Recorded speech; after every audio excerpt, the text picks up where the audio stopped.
A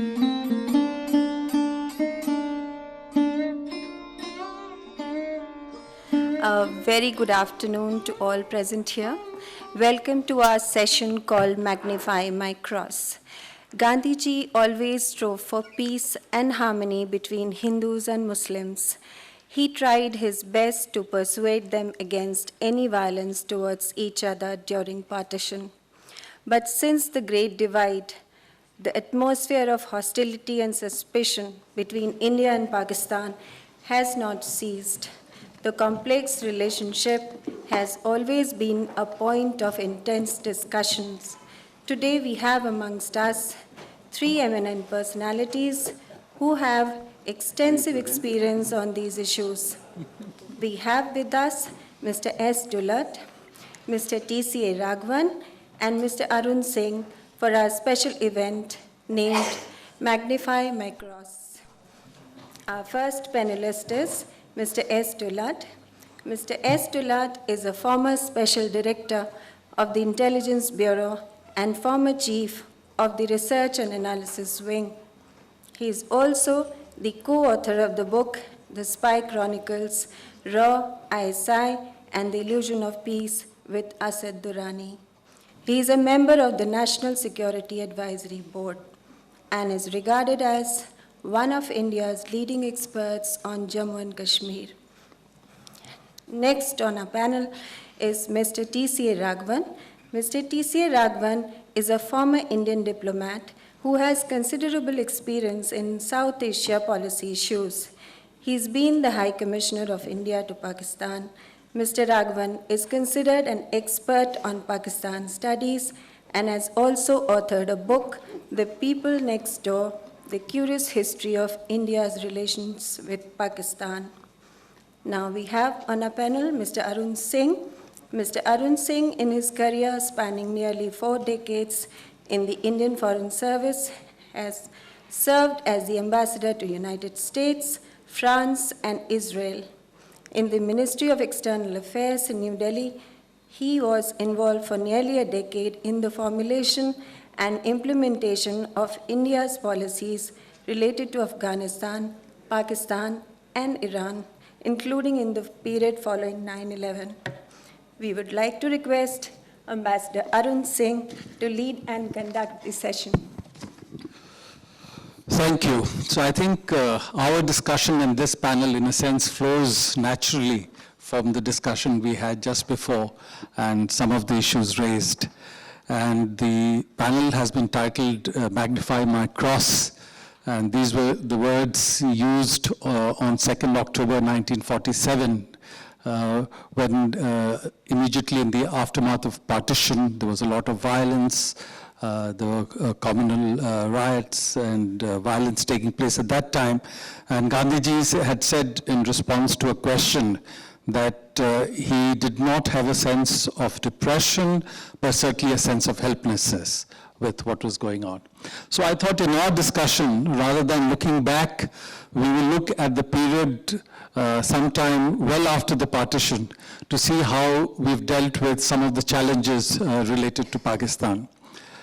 And in my own work for almost a decade, directly involved in issues related to Pakistan, a few things stood out. First, that the relationship is extremely volatile and accident-prone. The first time I saw it very closely was in the period 1988-89, when there was a sense that we had turned a corner from the past. Prime Minister Rajiv Gandhi had visited Pakistan twice, in December 88, June 1989, that he and Prime Minister Benazir Bhutto in Pakistan, they were a post-partition generation. They were looking at things differently. A large number of agreements for cooperation were being worked out. There was a completely new atmosphere. And by the end of 1989, the process had overturned completely. In the context of Babri Masjid, there was a strong statement from Pakistan. There was a response from India. Then we had the elections. There was a new government. And in December 1989, the daughter of the Home Minister was abducted, and all that flowed after that is well known. So in less than 6 months, from extreme optimism to a completely different atmosphere. And we saw that again in 1999, that after our nuclear tests, Prime Minister Vajpayee went to Pakistan in February 99, from Amritsar to Lahore by bus, again symbolizing a whole new opportunity in the relationship, emphasizing how close we are in terms of physical distance, what could be done by enhancing contact. He went to Minare, Pakistan, which really symbolized in 1940 the aspirations for creating a new nation based on religion. And he wrote there that India believed that a strong, stable, and prosperous Pakistan was in India's interest. And yet, within a few months, by May of that year, we had the incursions in Kargil, and then the conflict that took place after that, and the relation again was on a completely different track. In 2001, 2002, relations were tense after the attack on the Indian Parliament, the mobilization of Indian troops. Through all of 2002, we saw a period of a very, very tense relationship. And then on 18th April 2003, Prime Minister Vajpayee goes to Srinagar, and one sentence, that I'm ready once again to extend a hand of friendship to Pakistan, completely transforms the atmosphere. And between then and up to 2008, there's a whole new phase in the relationship, lot of areas of cooperation. And then, of course, with the violence, with the Mumbai terror attack on 26/11, we are back into the difficult phase of the relationship.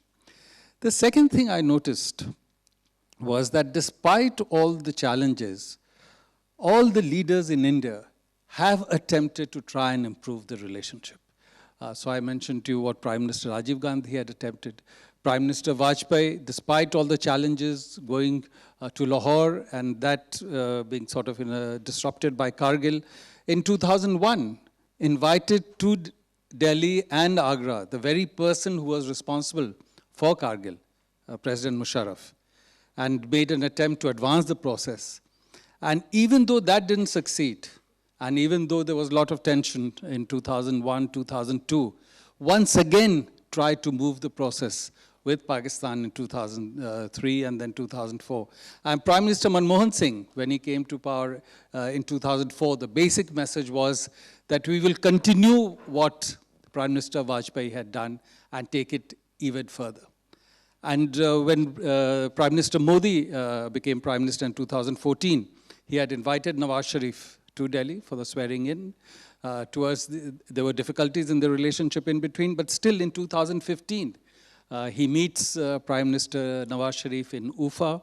There is a meeting of the National Security Advisors of the two countries in December that year. The foreign ministers meet in Islamabad, and he himself goes to Lahore during the time of the wedding in Nawaz Sharif's family. So this is the second strand I find, that despite challenges for various reasons, leaders do make an attempt from time to time to try and improve the relationship. And we find the similar effort on the Pakistan side, especially from civilian leaders, which does tend to get, again, thwarted by some actions that here we attribute to people in the Pakistan Army, ISI, and those whom they sponsor. The third aspect that I've noticed, that since 1980, there is a new challenge that has entered in the relationship. That's the challenge related to terrorism. And we've seen that first in the context of Punjab, and then after 1989 in the context of Jammu and Kashmir.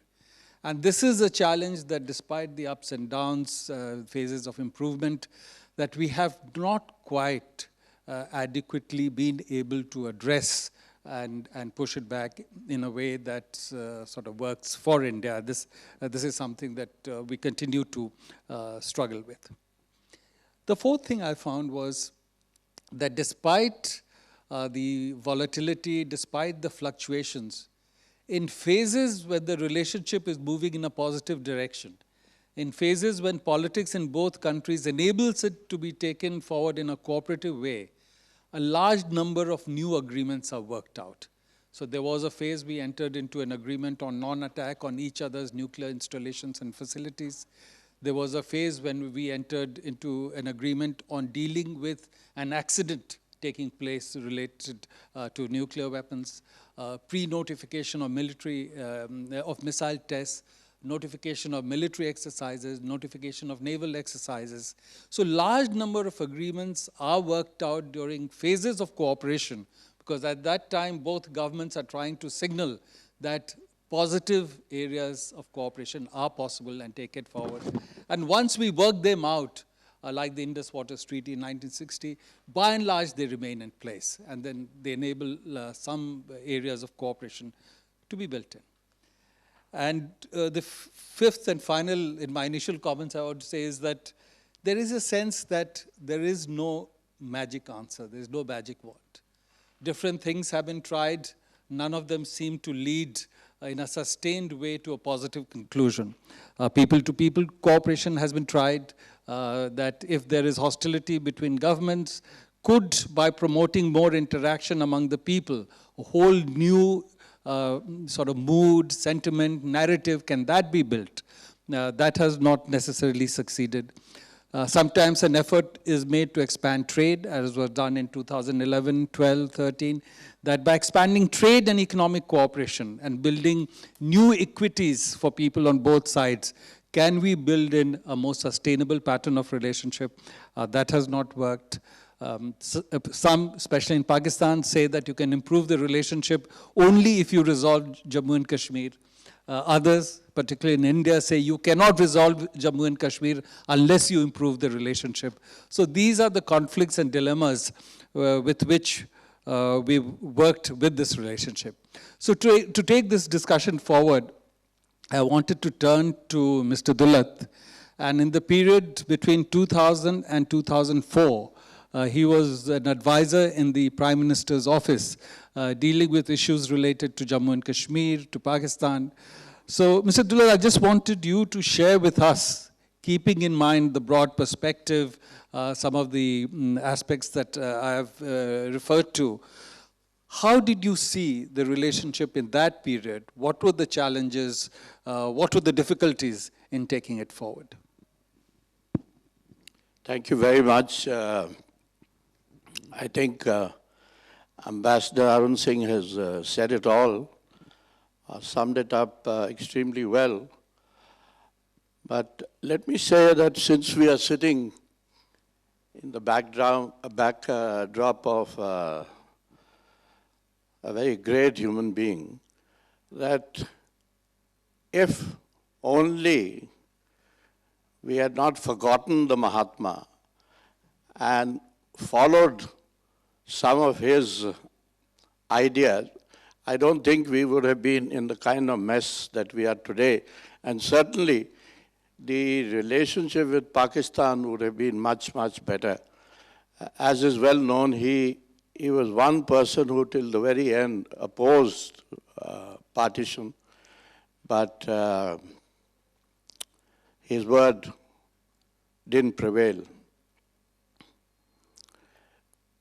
It's always been a difficult relationship. It's not easy, although when you think about it, it's the most natural relationship. After all, we were all one till 1947. And if you look at, Punjab, for instance, the Punjab on this side and the Punjab on that side, it's almost the same. Recently, when Sidhu went to Pakistan for Imran's swearing in, and he hugged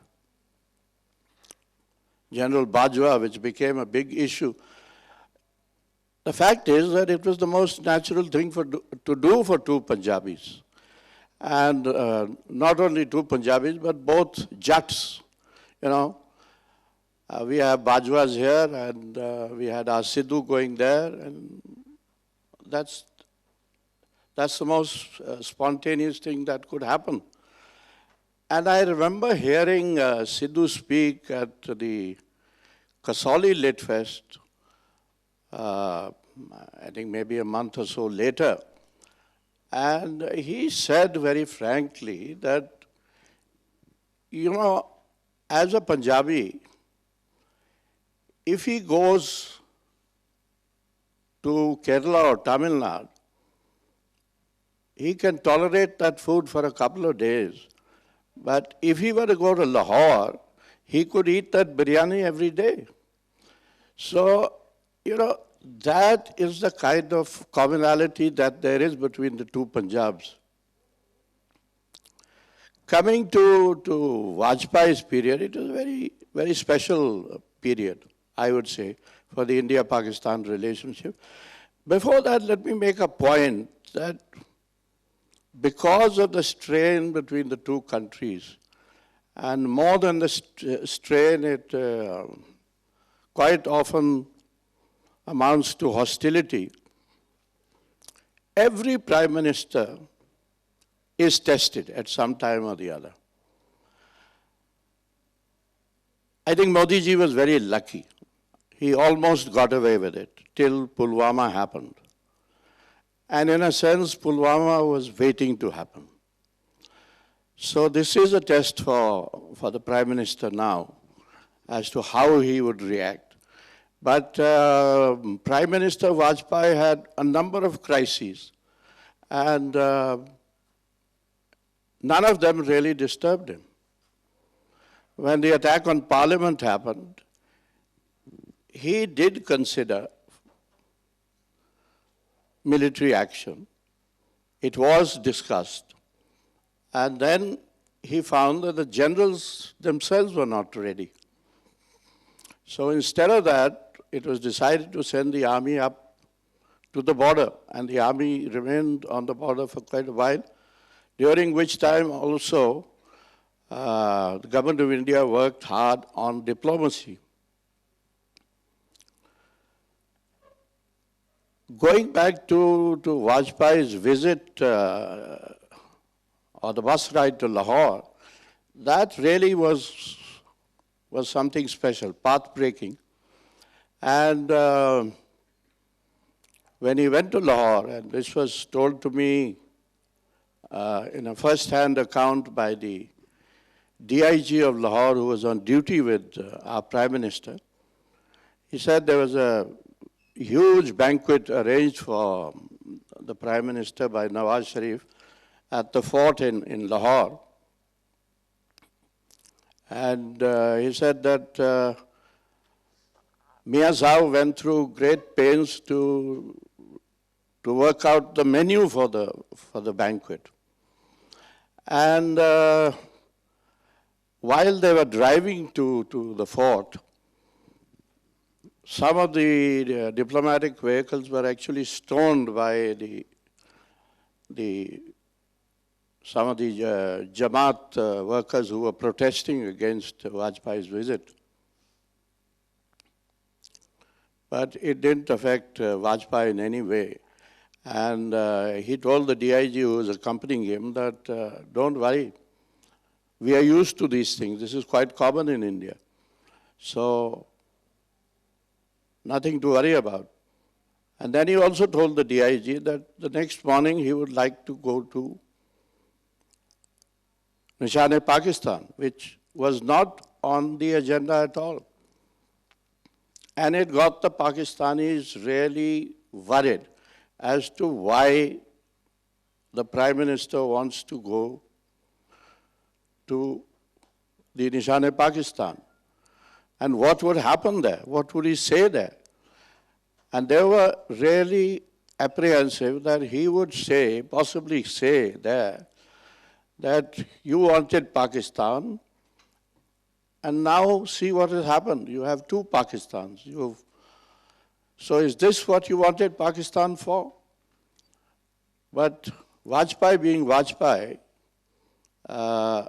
wrote in the guest book there what Ambassador Arun Singh just mentioned, that a strong, stable, and prosperous Pakistan is in the best interest of India.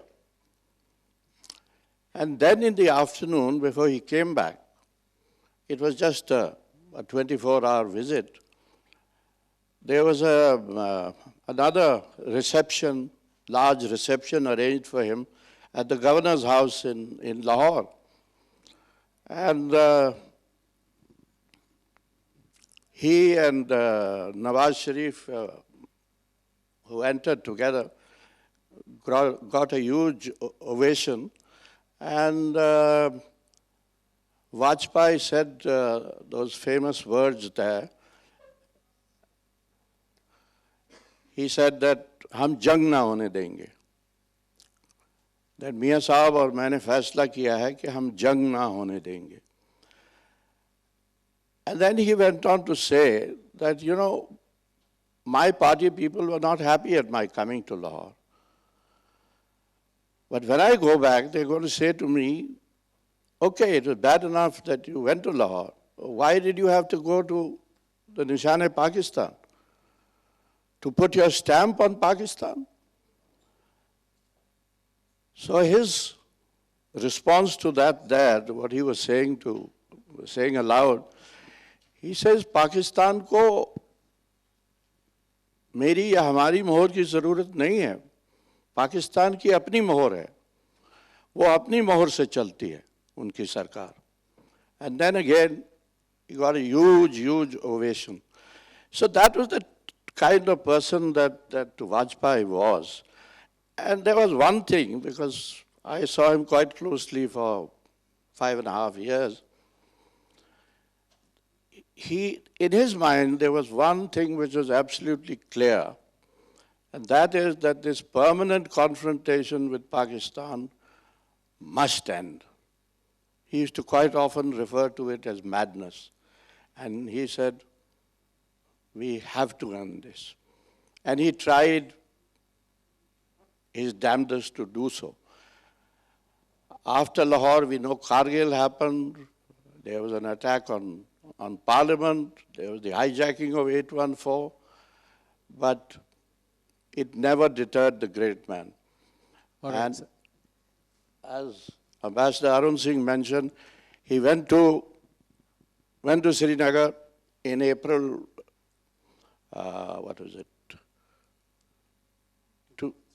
2003, that's right. And he said at this public meeting to the Kashmiris that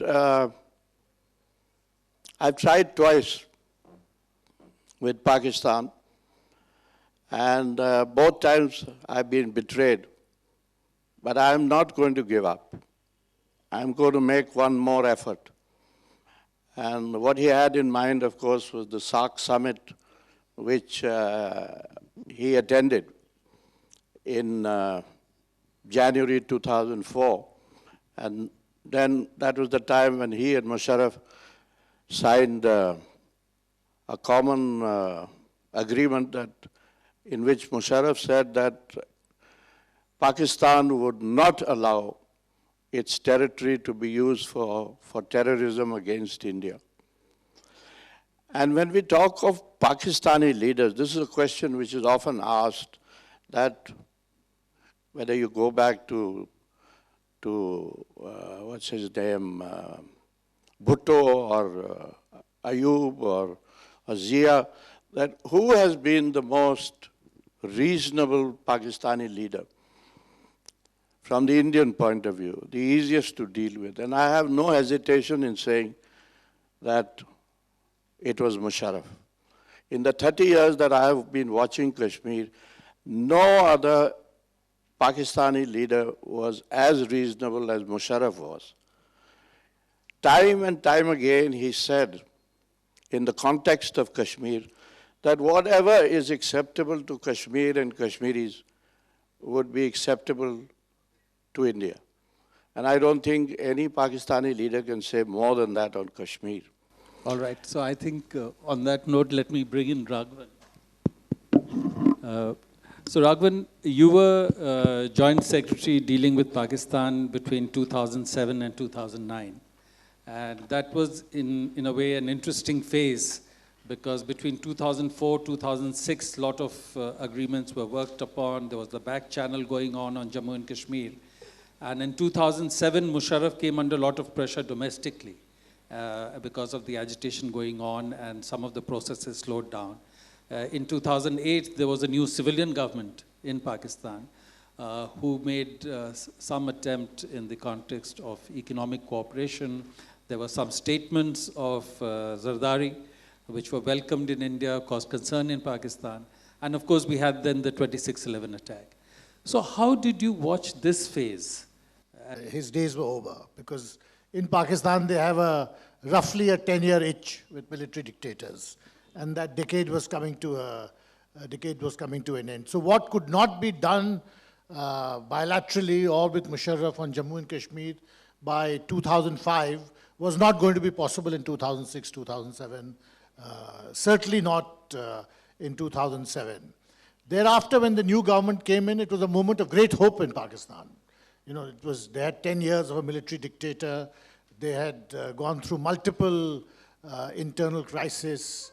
The internal security system in Pakistan had collapsed because they were seeing attacks all across on the military, on civilians, on politicians.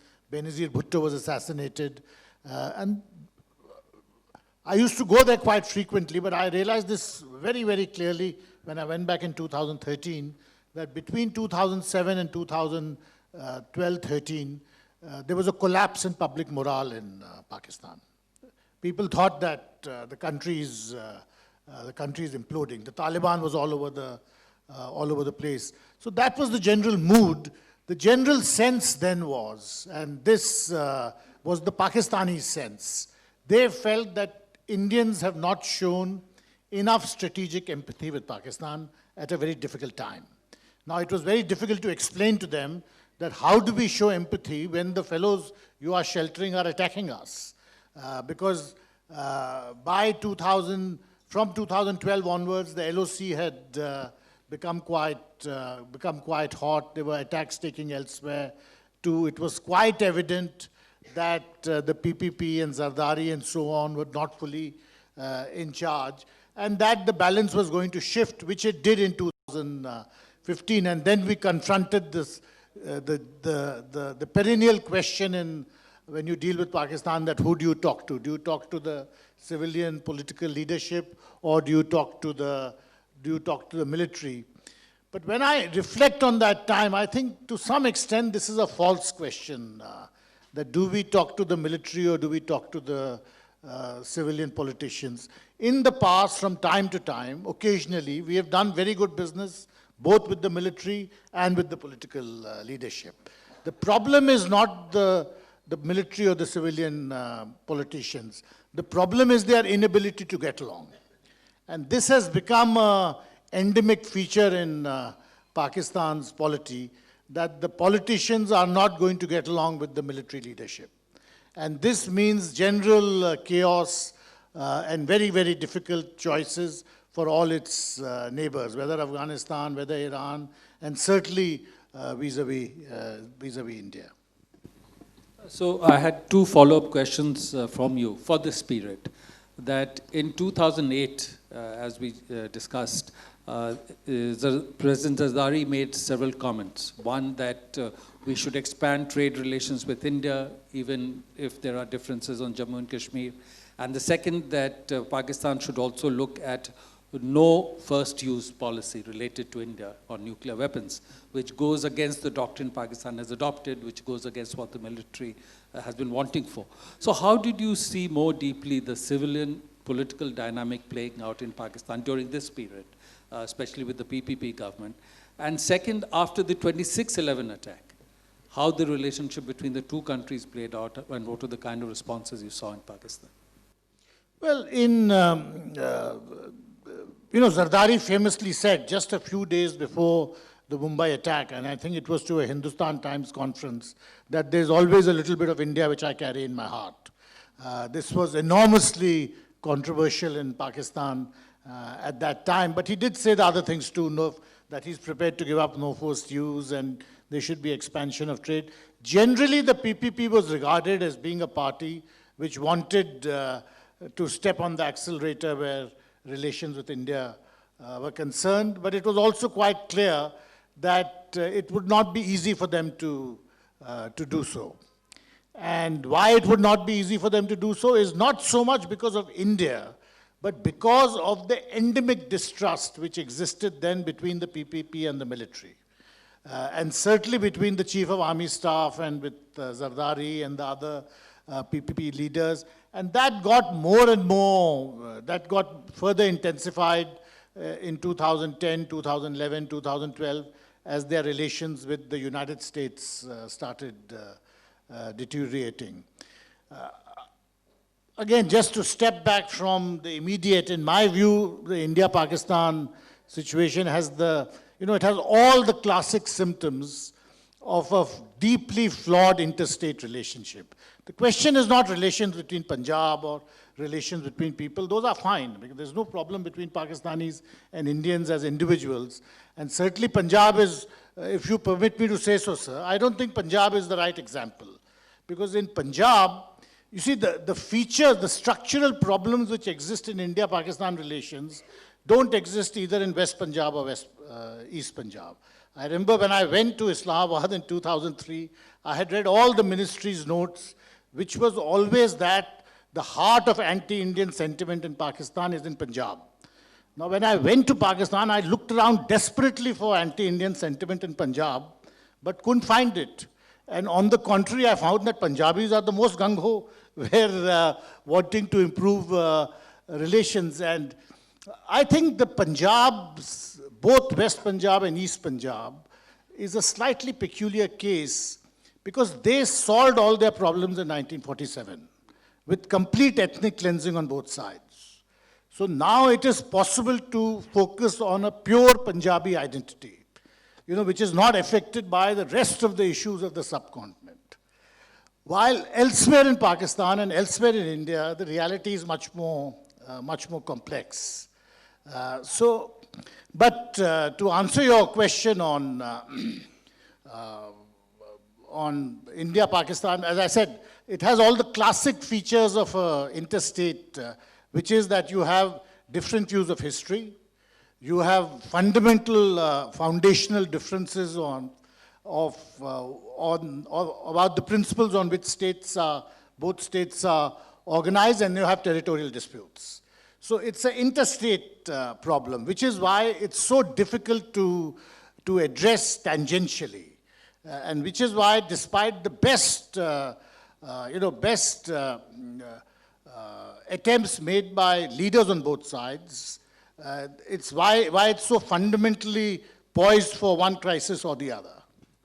Yes, I think it's been said that the political difference between the Congress and Muslim League has now taken on the difference between India and Pakistan.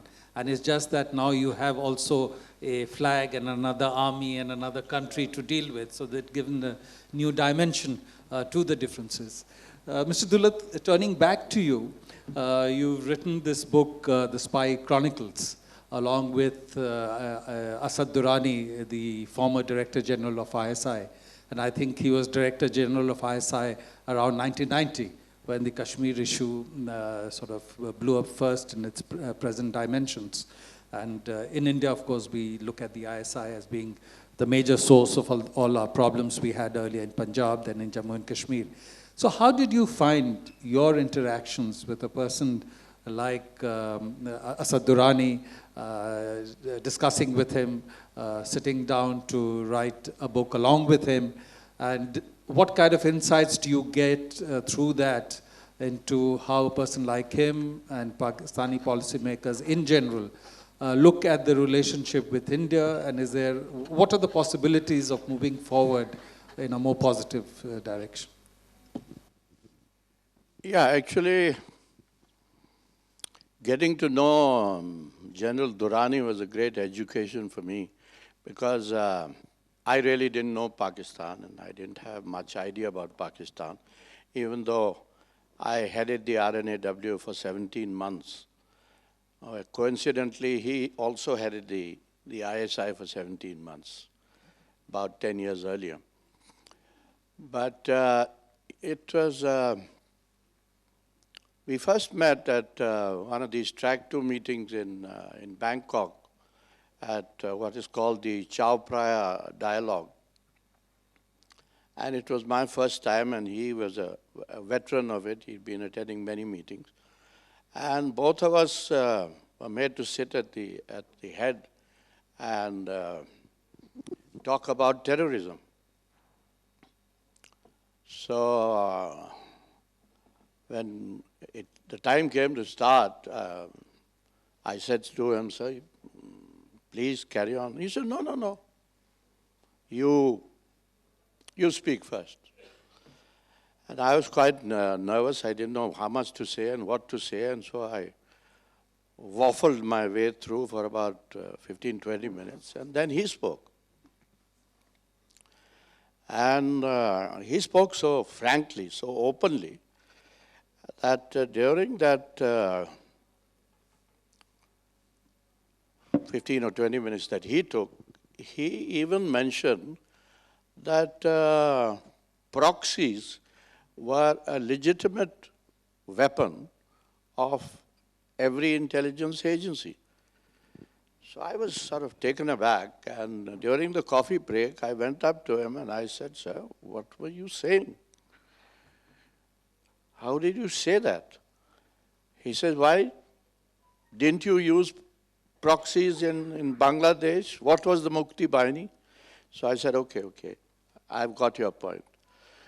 So here was a gentleman who was very direct, very open, and extremely intelligent. As in the course of the last 10 years or so, I met a lot of these Pakistani generals, and I have no hesitation in saying that he was the smartest of them all. Now, how this book came about, it was not easy, because after that first interaction with him, we became quite friendly gradually, and we used to quite often at these meetings sit together. I remember once in Istanbul, we were sitting together, and just down the line was Malini Parthasarathi of the Hindu, and she got so excited, she jumped up and took a photograph and said, I've got the spooks together. So at that coffee break, I remember, because it was one of those University of Ottawa Track 2 meetings, and Peter Jones saying that you guys seem to get along so well. Why don't you write a book together? So I looked at the general, and he laughed, and he said, don't be silly. Even if we were to write fiction, nobody would believe us. But after that, what did happen was that we wrote a paper together on intelligence cooperation, which was published simultaneously in Pakistan in the Dawn and in India in the Hindu. And the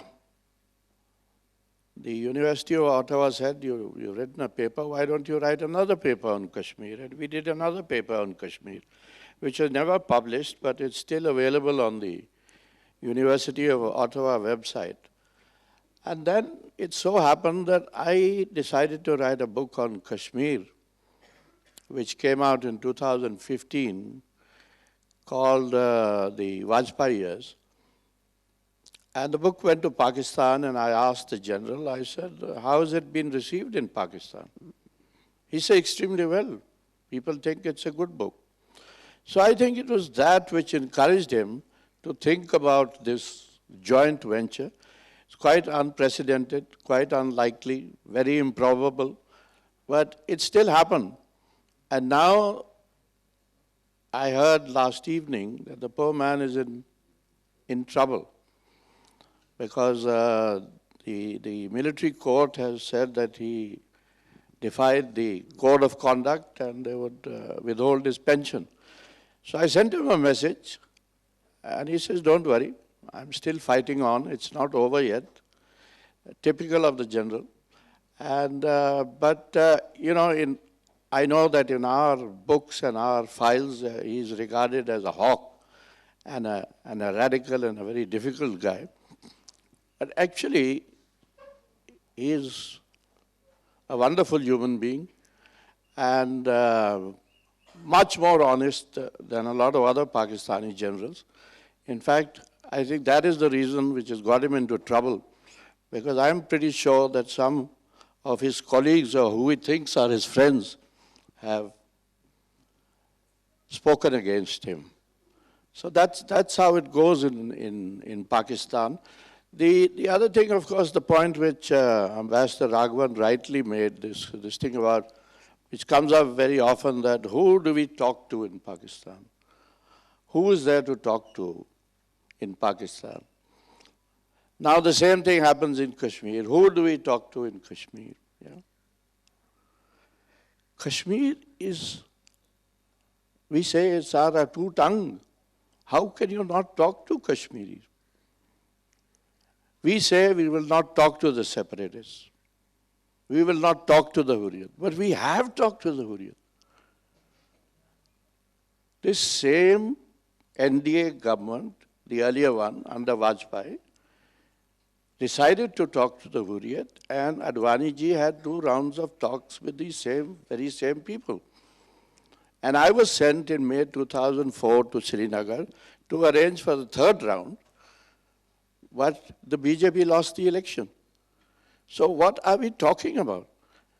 Today we don't even talk to Dr. Farooq Abdullah, who has been chief minister 3 times. He's been a union minister. And nobody talks to him, nobody consults him. Nobody talks to Mehbooba, who has been, in alliance with the BJP. So, the same thing in Pakistan. I think Ambassador Raghavan mentioned that after 2006, there was no chance of anything happening with Pakistan. But I think there was a great window of opportunity in 2006, 2007. When I say 2007, I would only go up to February 2007. And I think we missed that opportunity. We took too long to draft whatever had to be drafted on those 4 points of Musharraf. Because after all, when Dr. Manmohan Singh demitted office, he said the deal was almost done. And I can tell you, knowing a little bit about Kashmir, if that deal had been done, and that deal favored us so much, because actually Musharraf's 4-point formula with cosmetics was exactly what Dr. Farooq Abdullah has been saying for the last 30 years, that the only settlement can be on the line of control. And Musharraf had come down to that. So if that had happened, as I visualize it, we would have had, I think, about 15 years of peace in Kashmir. But the trouble with the India-Pakistan relationship is that we are sometimes very close and nothing happens. So on that note, let me bring in Raghavan again, as they say that India-Pakistan relationship is really marked by missed opportunities. So you were High Commissioner Pakistan from 2013 to 15. Again, an interesting phase in the relationship because 11, 12, there were discussions, a lot of positive movement, especially on trade, and both countries were moving towards non-discriminatory market access. But 2013, the relationship started going down, especially with killing of our soldiers on the border in January, then in August. Then, of course, we had our own elections. Certainly, new efforts were made, as I mentioned earlier, in 2014, 15. And I understand in 2015, you had to rush at very short notice from Islamabad to Lahore to receive the Indian Prime Minister who was coming suddenly from Kabul. So could you tell us a little bit, how did the dynamic of the relationship with changes of government happening both in India and Pakistan play out during the time that you were the High Commissioner there? Well, in Pakistan, the big change which had occurred was Nawaz Sharif was Prime Minister. And Nawaz Sharif, if a single person had to be identified as having in him, the concentrate of all the energy in Pakistan for wanting to move ahead with India, Nawaz Sharif had that. He, every time I spoke to him, he used to give the impression that everything is possible, and he's totally committed. With the new government, it certainly appeared that things were going to go places because you had this very dramatic, optically powerful gesture of inviting him for the swearing in of the new government, and the chemistry between the two prime ministers was wonderful. It looked as if things were going to go places. And perhaps this is something which should have, nobody paid enough attention to.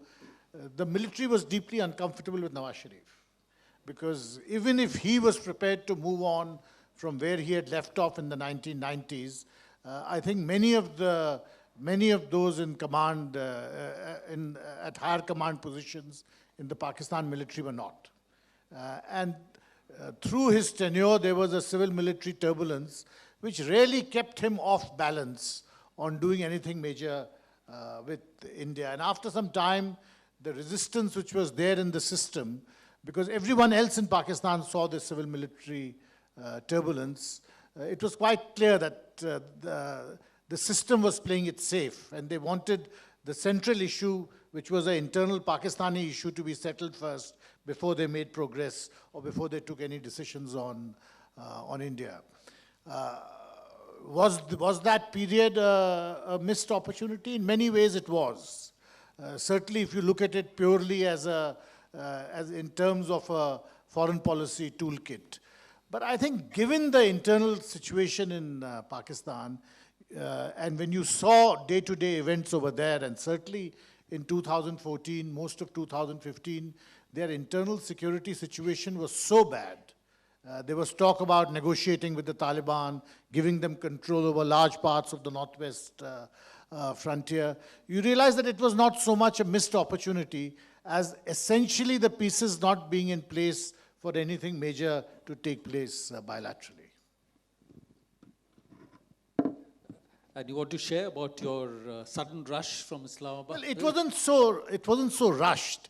The Prime Minister was in Kabul, and he spoke to Prime Minister Nawaz Sharif on the phone and said, and in the course of the discussion, it was agreed that Prime Minister Modi would stop over in Pakistan. I'm not sure whether it was then clear that Prime Minister Nawaz Sharif was not in Islamabad. Probably the assumption was he's in Islamabad and we'll stop over in Islamabad. But then it emerged that he was in Lahore where his granddaughter was getting married and there was a clan get-together. So I didn't really have to rush because the private secretary to the Prime Minister rang me up immediately after that. And that was at about 8:30 in the morning, that they would land in Lahore around 3:30. So I had enough time, although not as much time as you normally get for a prime ministerial visit. But it was dramatized in the press that I had to rush to Lahore. It's interesting that you mentioned that you see, and many of us in India see Nawaz Sharif as being among those who really wanted to advance the relationship with India.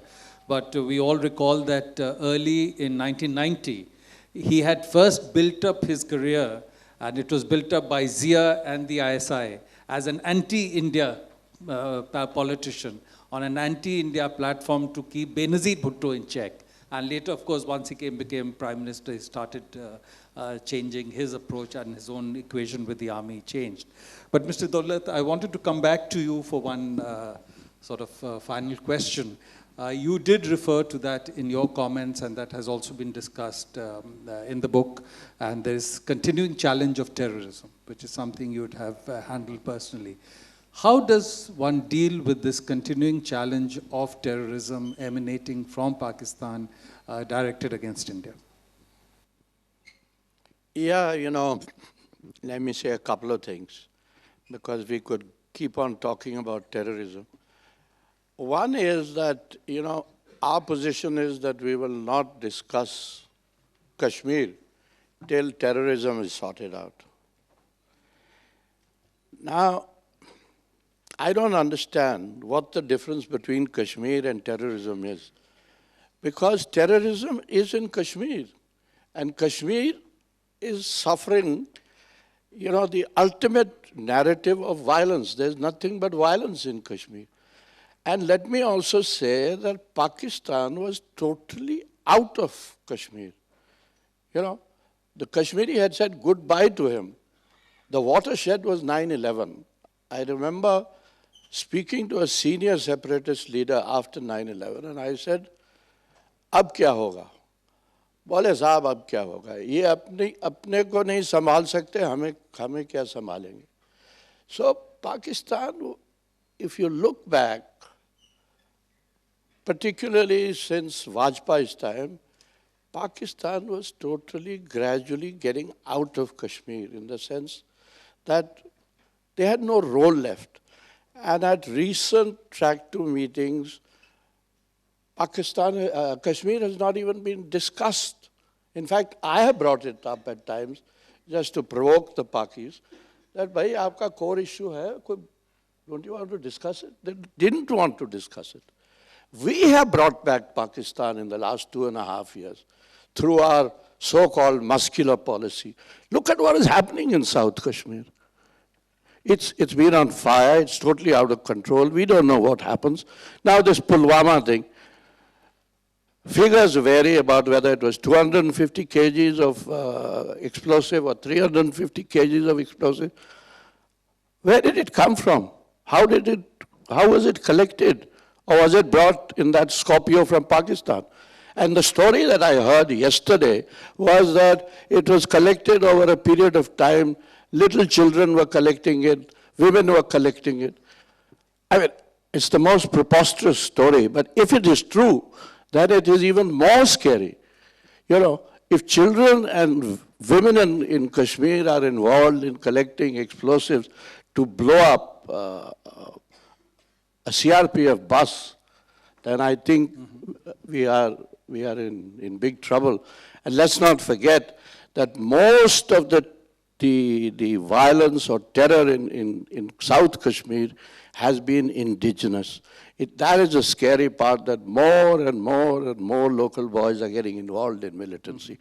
You know, the army courts and the paramilitary courts and the JK police courts figures about 275 terrorists having been killed. We forget that we've created 350 in their place. So right. Kashmir, sir, is not going to be sorted out by force. It is not a military issue. It's not even a law and order issue.